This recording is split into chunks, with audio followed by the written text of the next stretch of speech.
So David's been serving on the worship team for the last 4 years. And for the last couple years, he's been walking through a cancer battle. I was just starting college. I was only a month or so in, and I started to have some pain and discomfort. I kind of ignored it for a few days, hoping it wasn't anything, but after it persisted, I kind of told my mom, and we were like, okay, we have to tell the doctor about this.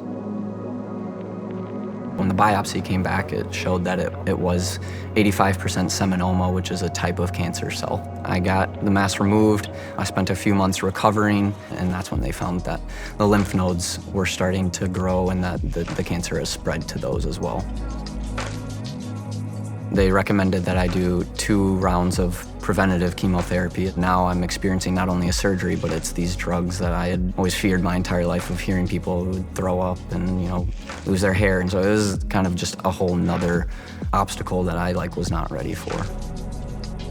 I remember after one of my rounds, I was laying in bed, just in a lot of pain, and was trying to listen to the Psalms just to ease my mind. And I kept talking about how God is a refuge, how God is a help in time of need, and all of these things that he's promising. And I was so frustrated because I was like, I don't feel any of those things. And so that was really hard. I was supposed to have one of my monthly checkups. I got those done, and we were waiting for the results. But in the meantime, a really close family friend, someone who was like a mother to me, my mom's best friend, had passed away from stage 4 cancer. She had been battling it for the last year or so. And I remember driving to the funeral, I got the results that my cancer had relapsed. And so stepping out of the car into the parking lot, I got the notification from my doctor saying, David, your markers are elevated, the cancer's back. People kind of asked me, oh, how's your health doing, checking in at the funeral? And I just kind of had to lie and was like, everything's good.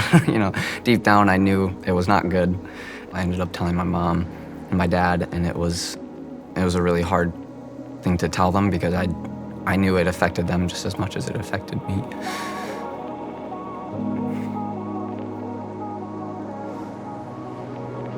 I remember sitting in the funeral and listening to my mom speak about just the character of Susie, and right before she was about to pass away, the last thing that she really said was to trust and surrender. And that was the motto that I wanted to live by. And so I spent a long time in the hospital. I spent many weeks in there over the course of the summer. It was 1 week in the hospital, 2 weeks at home, and it was just a constant battle. Somebody that I really appreciate is David. Obviously, we all have been praying for David the last couple of years. He's been struggling with cancer. Good update though. All of his labs are good, all of his scans are clear, and he's in remission. He's cancer-free right now.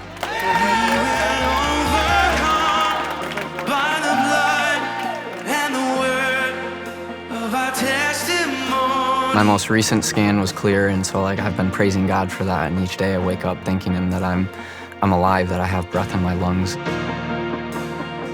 The steadfast love of the Lord never ceases. His mercies are always new. And so there just is a deeper level of trust and faith that I have in him now. He wants us to bring our suffering. He wants us to bring our angers. He wants us to bring our victories, everything that we're going through. He just wants us to lay them at his feet. In that whole process of suffering, bitterness never leaked out. The only thing that came out of him was praise and trust in the Lord. So he is the example of true worship.